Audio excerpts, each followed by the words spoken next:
बिस्मिल्लाहिर्रहमानिर्रहीम। बोलते कालम के साथ मैं आमिर रज़ा खान और एक और खुशी की खबर कि था जिसका इंतज़ार वो शाहकार आ गया। जी हाँ, शुमाली कोरिया का इंतज़ार था कि वो अमेरिका ईरान जंग पर क्या रद्द अमल देता है। इतनी मीम्स बनी कि मैं खुद भी हंसता रहा और लोगों को फॉरवर्ड भी करता रहा।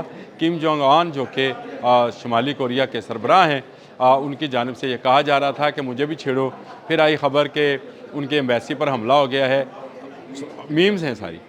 उनकी एम्बेसी पर हमला हो गया है जो तेहरान में मौजूद है और इस तरह वो इस जंग में शामिल हो रहे हैं, लेकिन कोई मुसद्दक़ा इत्तला किम जोंग उन की तरफ से नहीं आ रही थी, जो कि आ गई और उन्होंने एक बयान दिया है ईरान अमेरिका जंग पर। उन्होंने कहा कि हम बगौर देख रहे हैं कि ये जंग जो है ईरान पर मुसल्लत की जा रही है और हम इसमें जो है इस बात पर गौर कर रहे हैं कि शामिल हुआ जाए। हम इससे दूर नहीं रह सकते हैं। ईरान और शुमाली कोरिया का आपस में गहरा रिश्ता है।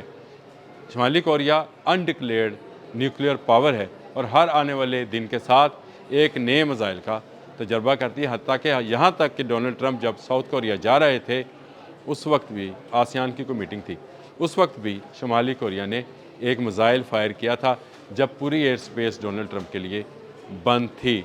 अब से एक दिन पहले उसने एक और नए क्रूज़ मिसाइल का जो है कामयाब तजर्बा किया और अपनी बेटी के साथ बैठकर उस मिसाइल तजर्बे को देखा और उसमें उसके बाद ये बयान दिया कि वो ईरान अमेरिका जंग जो है इसको गौर देख रहा है। ईरान इसमें मज़लूम है, अमेरिका इसमें हमलावर है। ये वो बयान है जिसको लेकर फिर उसके बाद अगर आपको मैं अभी बताऊँ, एक यहूदी अखबार है हार्बर, उसने ये कहा कि किम जोंग जो है अपनी एटमी कुव्वत जो है उसको शो करने के लिए ईरान के साथ सॉलिडरिटी दिखा रहा है। यानी उनके जहन में है कि किम जोंग जो है अब वो एक एटमी कुव्वत, डिक्लेयर्ड एटमी कुव्वत बनने जा रहा है और वो ये धमाका जो है ईरान की हमदर्दी में करेगा, या वो ईरान की हमायत इसलिए कर रहा है कि वो ख़ुद को एटमी पावर शो कर सके। कभी अमेरिका इसकी तरफ नहीं जाएगा। याद रखें, जिसके पास एटमी कुव्वत होगी और इंटरकॉन्टिनेंटल बैलिस्टिक मिसाइल होंगे, अमेरिका उसकी तरफ नहीं जाएगा। और शुमाली कोरिया चीन की मदद से ये टेक्नोलॉजी हासिल कर चुका, यानी ICBM बना चुका और न्यूक्लियर पावर वो है। इसके साथ साथ ये कहा जाता है कि ईरान की जो बैलिस्टिक मिसाइल बैटरीज़ हैं उसकी डिज़ाइनिंग भी शुमाली कोरिया ही ने की थी। दोनों में आपस में गहरा रिश्ता है। तेल की तजारत भी दोनों मुल्कों के दरमियान, जिस तरह चीन और ईरान के दरमियान में होती है, शुमाली कोरिया और ईरान के दरमियान में भी होती है।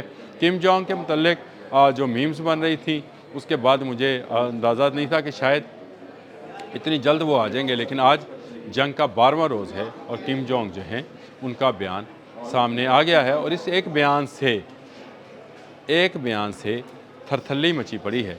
इस वक्त ना सिर्फ यहूदी लॉबी के अंदर, यानी यहूदी जो मुल्क है इसराइल, और अमेरिकन जो है उनके अंदर अब ये जंग जो है ज़्यादा देर नहीं चलेगी, क्योंकि किम जोंग जो हैं अग्रेसिव तबीयत के मालिक हैं और अगर उन्होंने कह दिया कि वो हमला करने लगे हैं तो वो सिर्फ कहने से पहले हमला करेंगे, बाद में कहेंगे कि मैंने कह दिया है हमला कर दें। तो ऐसी शख्सियत जो है वो ऐसी अग्रेसिव शख्सियत जो है उससे टकराने की अमेरिका में हिम्मत नहीं है। अमेरिका ने तो 85 ईयर्स ओल्ड जो है अली ख़ामनेई को देखा, आयतुल्लाह अली ख़ामनेई को देखा और कहा कि इनको शहीद करें, ईरान में रजीम चेंज होगी और हम ईरान पर इसी तरह से वेनेज़ुएला की तर्ज पर कब्ज़ा कर लेंगे। ऐसा ना हुआ, मुश्तबा ख़ामनेई आ गए जो कि बेटे हैं अली ख़ामनेई के और वो ज़्यादा अग्रेसिव हैं। और उसके बाद से अब तक जब मैं आपसे गुफ्तगू कर रहा हूँ, पासदारान इनकलाब ने एक सेकंड के लिए भी हमलों को नहीं रोका है, बल्कि हमले जो हैं बढ़ाए जा रहे हैं। और अब जब किम जोंग का बयान आ गया, जब शुमाली कोरिया से एक बयान आ गया, तो अब तो ईरान मज़ीद हमले करेगा और मज़ीद शेर होगा, यानी अब उसमें मज़ीद ताकत जो है वो नज़र आएगी। किम जोंग का इस जंग में आना इस जंग को बंद कराने के मुतरादफ होगा, यानी या तो ये जंग बंद होगी या फिर इसराइल जो है सफ़ाए हस्ती से हमेशा हमेशा के लिए मिट जाएगा, क्योंकि इनमें ताकत नहीं है। अगर ये ईरान का मुकाबला नहीं कर सके हैं तो एक ऐसी कुव्वत का जिसके पास इंटरकॉन्टिनेंटल बैलिस्टिक मिसाइल और क्रूज़ मिसाइल्स की एक लंबी रेंज है, जो इसराइल समेत अमेरिका तक जा सकते हैं, कभी उसको हाथ नहीं लगाएंगे। अगर उसको हाथ लगाया तो वो इनकी ऐसी की तैसी करने में कोई वक्त सर्फ नहीं करेगा। किम जोंग अब तक जो कहते हैं वो करते हैं, बिल्कुल वैसे ही जैसे ईरान ने जो कहा वो कर दिखाया। आज अमेरिका सरनगू है, आज अमेरिका चाहता है ईरान के साथ मुज़ाकरात करना, आज अमेरिका चाहता है कि आबने हुर्मुज़ खुले, आज अमेरिका चाहता है कि ईरान की जंग में जो उसका ख़र्चा हुआ है वो मिडल ईस्ट से या सऊदी अरब से हासिल करे, जो उसको नहीं मिल रहा है।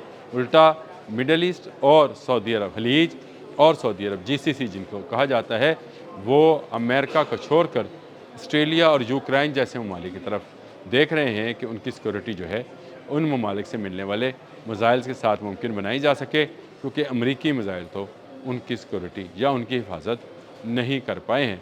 एक ख़बर और देता चला जाऊँ, साउथ कोरिया से उधार मांगे थे पैट्रियट मिसाइल, यानी खुद ही अमेरिका ने उसको दिए थे, अब उससे मांगे हैं। इस पर भी साउथ कोरिया में काफ़ी ववेला मचा हुआ है और वहाँ पर जो है साउथ कोरियंस कह रहे हैं कि अगर हमने ये मिसाइल दे दिए तो नॉर्थ कोरिया जो है उन पर अटैक कर सकता है, यानी कि ये नया कट्टा खुल सकता है। इस पर तफसील के साथ कभी बात करेंगे कि साउथ और नॉर्थ कोरिया जो हैं, जो कभी एक मुल्क हुआ करते थे, इनमें जो डिफरेंसेस हैं सिस्टम के और इनमें जो डिफरेंसेस हैं अस्करी क़ुव्वत के, वो क्या हैं और दोनों किस किस ब्लॉक में काम करते हैं। नॉर्थ कोरिया जो है वो चाइनीज़ ब्लॉक में शामिल है, चाइनीज़ और रशियन ब्लॉक और ईरानी ब्लॉक। इसको इसी तरह से समझ लें कि ईरान जो है, ईरान का साथी है नॉर्थ कोरिया, और अमेरिका को सबक सिखाने के लिए अब वो सामने आने वाला है, जिसकी वजह से साउथ कोरिया जो है उसकी चीखें निकल रही हैं कि अगर पैट्रियट यहाँ से चले गए तो उसके जो एयर बेसिस हैं या उसके जो बेसिस हैं, फ़ौजी बेसिस हैं, अस्करी बेसिस हैं, उनको नॉर्थ कोरिया नहीं छोड़ेगा। जो हर आने वाले दिन के साथ एक नए मिसाइल तजर्बे के साथ, हर आने वाले दिन के साथ एक नई धमकी के साथ जो है अमेरिका और उसके हवारियों को डरा कर रखता है। ईरान अमेरिका जंग में इस एक एंट्री का इंतज़ार था, इसीलिए मैंने इस अपने व्लॉग को शुरू करने से पहले ये कहा कि था जिसका इंतज़ार वो शाहकार आ गया, यानी किम जोंग जो है उसका बयान आ गया, और इस बयान के आने के बाद अमेरिका मज़ीद परेशानी में मुब्तला होगा। परेशानी में तो खैर डोनाल्ड ट्रंप अब भी है, और अब वो एक दूसरे पर इल्ज़ामात भी आयद कर रहे हैं, और लेकिन अब मज़ीद उनके लिए परेशानी का बायस बनेगा, क्योंकि नॉर्थ कोरिया अगर फ़िज़िकली इस जंग में एंटर होता है तो अमेरिका के लिए राह फ़रार का भी कोई रास्ता बाकी नहीं बचेगा। अभी भी वक्त है ईरान से माफ़ी मांगे उन बच्चों की शहादत पे जिनको स्कूल में पढ़ते हुए टोमाहॉक के ज़रिए शहीद किया गया है, उसकी माफ़ी तलब करे। अगर ईरान ने माफ़ कर दिया तो अमेरिका की जान छूटेगी, नहीं तो अमेरिका इस दलदल में जितना धंसा हुआ है उसका ख़ात्मा भी हो सकता है। अब तक के लिए इतना ही। अल्लाह हाफ़िज़।